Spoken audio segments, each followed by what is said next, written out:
Hello, book lovers. I'm Peg, the book prize addict, here to talk about 4 more books from the Women's Prize long list that I'm trying to read them all before the short list is announced. I'll have 8 done today, half of them. So maybe I'll make it. Okay, anyway, I've been using my method of rating them by giving 5 different numbers that total up to 25 if it's perfect. I have those in my show notes, the 5 things I consider important when I read a book. So it makes it very easy to compare a lot of books because they all have a specific number. It's working out very well for me. One more thing before I start. In my last review of these, the first 4, I talked about magic realism and how it seems to be quite prevalent on the list. And believe it or not, 3 of the 4 today have magic realism in it. Actually, I kind of like it right now. It seems kind of refreshing from the same old things. Anyway, takes you away. Okay, I'll talk a little bit about that later. I'm going to go through the books now, starting with the least points, going up to the best points. And the last one I have is the best book I've read so far of the 8. Okay, first we have Paper Palace by Miranda Heller. This and one other are Reese's Book Club. I really don't like that being on there. I mean, I don't know. Anyway, okay.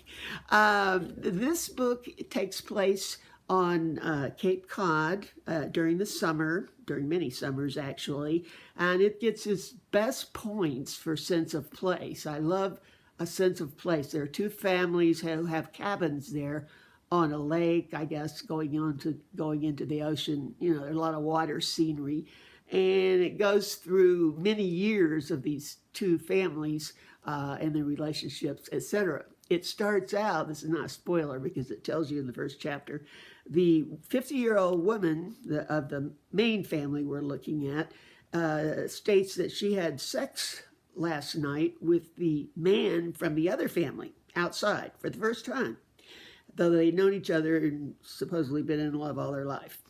Okay, after that, they go through the whole probably 40 years of when they were children together and came there with their parents, etc. A lot of information. I have to say, nothing got as many points as the sense of place.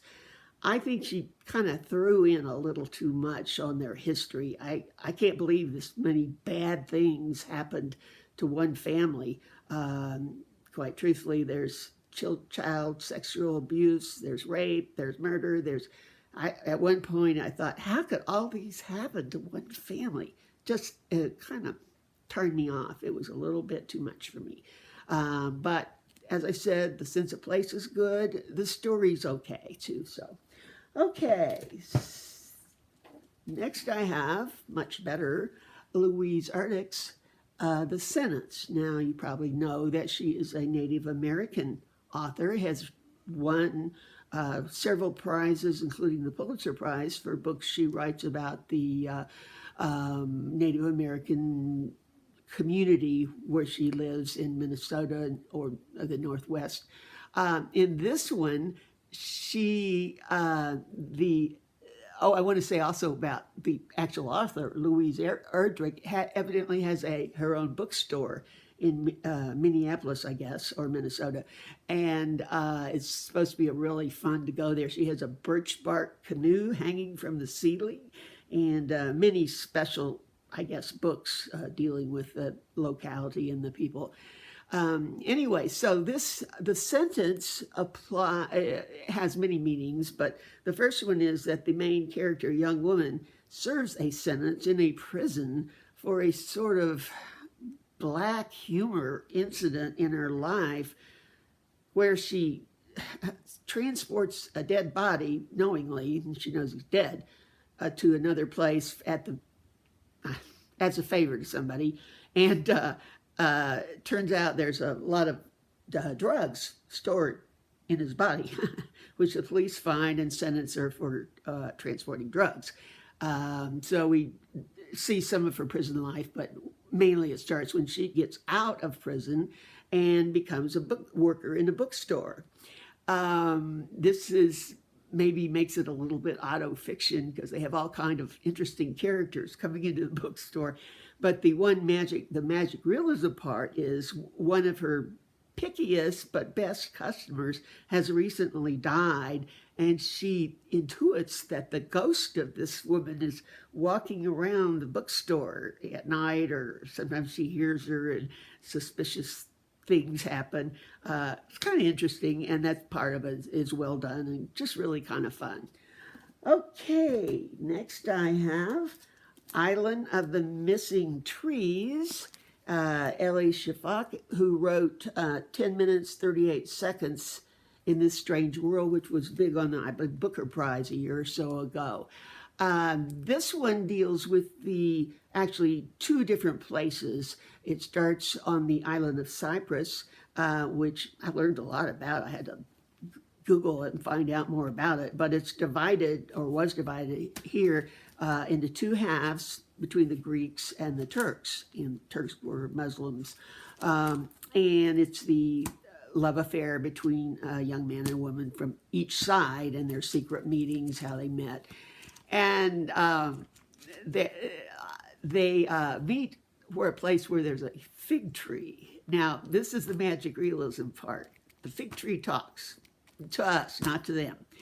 And actually, they do get married. They move to London, and the man takes a sprig, or whatever you take, limb from the fig tree and plants it in his own garden. So the fig tree's there in London with him to see the story and talk about it. And at this point, the daughter is the most main character in it. And, I really enjoyed it. A little bit whimsical, but I thought it was fun. I'm really getting it a little bit into magic realism, so give it a try. Okay, and last but not least, I have the best book I've read yet for this prize. Now, it has two different names. It's called One Sky Day by Leonie Ross in England when it was published, but in the U.S. it's called POPISHO. I actually like this cover better. And it deals, the whole thing has a feeling of kind of fantasy and a kind of an X-rated fairy tale. It takes place on an island. Magic realism does a lot, seems to have a lot with watery scenes. Anyway, but it's kind of woven through it. It's the people on this island have one special talent they're born with that nobody else has, and they use it on each other, whatever. But the main character, a man, is a chef, very famous chef. It talks about his restaurant and everything. His specialty is being able to season food as he cooks with all his hands. He doesn't have to buy spices. So for cooks, that would be quite handy. Anyway, it's also a love story. And it's interesting, the characters, and with each of them having this one special talent, magic talent, it becomes quite involved.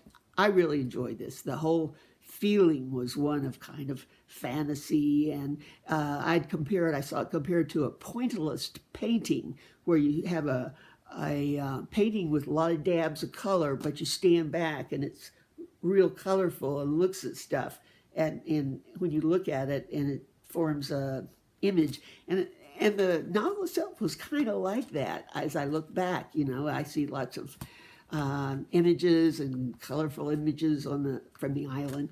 Anyway, I like this one. As I said, you'll see on my list, I've now rated the 8 books. You'll see on the notes. And so I'm ready I may take off a week and read some other. There's a lot of book prizes, out this week. So I might take off a week because I have till April 27th when this shortlist is announced. So, but I'll be back with the other 8 sooner or later. Thanks. Bye.